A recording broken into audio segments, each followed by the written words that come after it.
70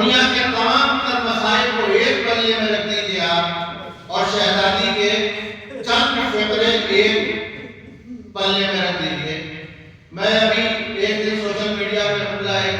کی بات سن رہا تھا، بہت عجیب لگا، اور اس کے بعد بڑا عجیب سی کیفیت ہو گئی خدا کی قسم۔ انہوں نے بہت ایک خوبصورت بات کہی کہ جب ہم لوگ محفلیں برپا کرتے ہیں، جیسے کسی نے امام سجاد کے بارے میں محفل برپا کی، تو امام سجاد کے فضائل میں، امام سجاد کے مسائل، اور انہوں نے ایک بات بڑی خوبصورت کہی کہ ہم لوگوں کی کوشش یہ ہونا چاہیے کہ ہم امام کے ہی مصروں کو مصرع بنا کے دیں۔ بس دوستوں، اگر شہزادی کی مجلس ہو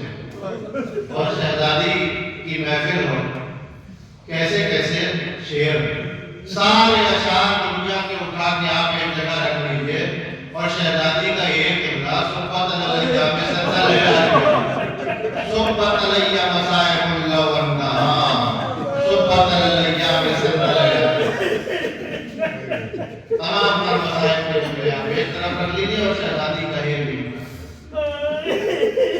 میں بس ایک کمپریزن کو لاہوں کے لیے پیش کرتا ہوں۔ تو ابھی بات ہو رہی تھی کہ 23 سال ہو گئے،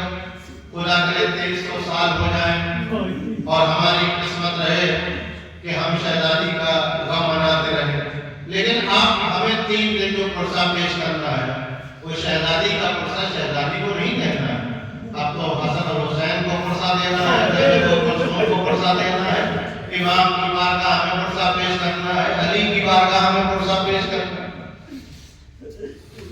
تو ہمیں پرسہ دینے کا طریقہ جو ہمارے یہاں سماج میں رہے ہیں کہ ہم لوگ جاتے ہیں، بیٹھتے ہیں بڑے شفیقانہ انداز سے، تو ہم نے شہزادی کی زندگی میں تو یہ پرسے کا طریقہ دیکھا، لیکن کربلا میں جس کے لیے شہزادی روتی تھی تڑپ کر روئی، بابا کون روئے گا؟ اب ایک بات آپ کی سمجھیے، شہزادی کی عظمت کہ کبھی نہیں کہا کہ میرے اوپر گریہ کون کرے گا، جب میری شہادت ہوگی تو مجھے کفن کون پہنائے گا، مجھے دفن کون کرے گا۔ کبھی شہزادی نے کبھی شکوہ ہی نہیں کیا، علی تمہاری شہادت کوئی شکوہ نہیں، لیکن بس حسن کی شہادت میں کوئی شکوہ نہیں کہ کون ہوئے گا، کون کیا کرے گا، لیکن کتنا پیار، یہ تربیت کے اصول تھے شہزادی کے کہ شہزادی بار بار پوچھتی تھی، بابا یہ بتائیے جب میرا لاکھ کا ولد شہید ہوگا تو اس میں روئے گا۔ شہزادی کو کتنی فکر تھی اس بات کی کہ کون روئے گا، تو بابا پیار سے کہتے تھے، بیٹا یہ قوم جوانوں کو روئے گی، بوڑھوں کو روئیں گے، عورتوں کو روئیں گی۔ اب ایک بات اور سن لیجیے آپ، بس ابتدائی اور بڑی باتیں جلدی میں عرض کرتا ہوں، اس لیے کتابوں کے وقت بہت زیادہ گنجائش بھی نہیں ہے کہ آپ کے پاس کسی کے پاس طاقت ہو، گھر میں آپ دیکھ لیجیے لوگ کرا رہے ہیں، پریشان ہیں، کسی کے سر میں درد، کسی کے پیٹ میں درد، کسی کو تکلیف، لیکن ادھر مجلس کا اعلان ہوتا ہے اور آدمی جس طرح بیماری سے اٹھ کے مجلس میں آ جاتا ہے۔ آپ ایک بات یہ دیکھ لیجیے، دوسرے جلوسوں میں 4-5 گھنٹے 6 گھنٹے بزرگ پڑے رہتے ہیں، کبھی کوئی نہیں کہتا ہے کہ میں تھک گیا، میں پریشان ہو گیا، مجھے یہ ہو گیا، مجھے وہ ہو گیا۔ کبھی آپ نے غور کیا اس بات کے اوپر؟ پوری رات میں نے دیکھا ہے، ابھی اتنی بارش ہوئی ہے ادائی موسم میں اور شب داریوں میں، لیکن باخدا میں تو سوچ رہا تھا کہ یہ جوان شاید صرف اس لیے اجڑ ادا نہیں، جتنی داد دی انہوں نے لیکن اتنا ہی کریا بھی کیا نہ ہوگا، اور جتنی بارش تیز ہو رہی تھی اتنا کرنے کا موسم تیز ہو رہا تھا۔ تو رات بھر بزرگ پڑے ہیں، جوان پڑے ہیں۔ اور میں ایک بات اور کہوں گا میرے دوستوں، بہت کچھ سمجھنے سے تعلق ہے۔ میں نے بڑے بڑے ایسے لوگوں کو دیکھا جو کرائم کرتے ہیں، مطلب جو حرام حلال کا خیال نہیں ہے۔ میں نے کئی ایسے لوگوں کو دیکھا ہے کہ جو شب بیداریوں میں جب نوحے سنتے ہیں بڑے اہتمام کے ساتھ سنتے ہیں۔ آپ دیکھ لیجیے کہ کوئی بھی دیوانہ ہو، بہت لوگ کہتے ہیں کہ یہ دیوانے پاگل بٹھا لیے مجلسوں میں۔ آپ ایک بات سمجھ لیجیے، مجلسوں کے باہر جب تک ہیں جب تک وہ دیوانے پاگل ہے، لیکن اگر فرش اعلیٰ پر آ جائے تو یہاں پر آنے والا کوئی دیوانہ نہیں ہے اور کوئی پاگل نہیں ہے۔ آپ کوئی بتا دیجیے، مجھے ایک بتا بھی ایسا بتا دیجیے کہ جس کی سمجھ میں شہزادی کے فضائل و مسائل پر آتے ہیں، آل محمد کے فضائل و مسائل پر آتے ہیں، تو ایک بتا بھی آپ بتا دیجیے، ایسا آپ کو نہیں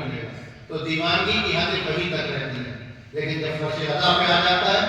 تو ایک بات سمجھ لیجیے، بہت خوش قسمت ہے ہم لوگ کہ ہمیں شہزادی کے برابر بیٹھنے کا موقع ملتا ہے، اس لیے کہ ہم نے اس موقع کے لیے بلال کو تڑپتے ہوئے دیکھا ہے، ہم نے بلال کو تڑپتے ہوئے دیکھا ہے اس موقع کے لیے۔ تو میں پھر ایک بار یہ کہوں گا کہ اس ادارے کے جتنے بھی اراکین ہیں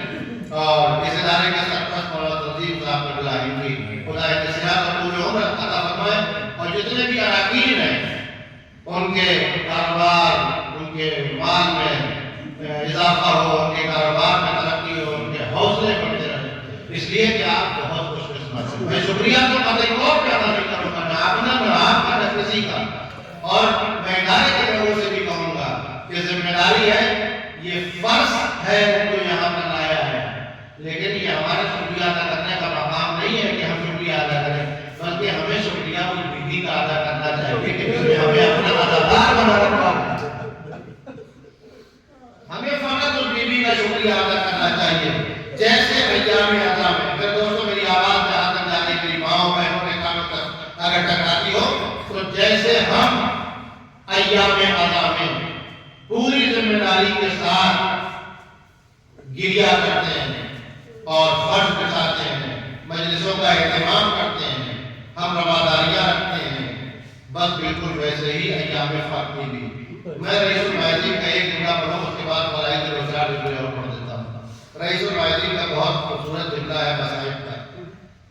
کہ انہوں نے فرمایا کہ مدینے کی صبح کربلا کی شام غریبہ سے بھی زیادہ بھیانک ہے۔ بڑا خطرناک جملہ، مدینے کی صبح کربلا کی شام غریبہ سے بھی زیادہ بھیانک۔ تو ہمیں شہزادی کے فضائل اور شہزادی کے مسائل پڑھنے ہیں۔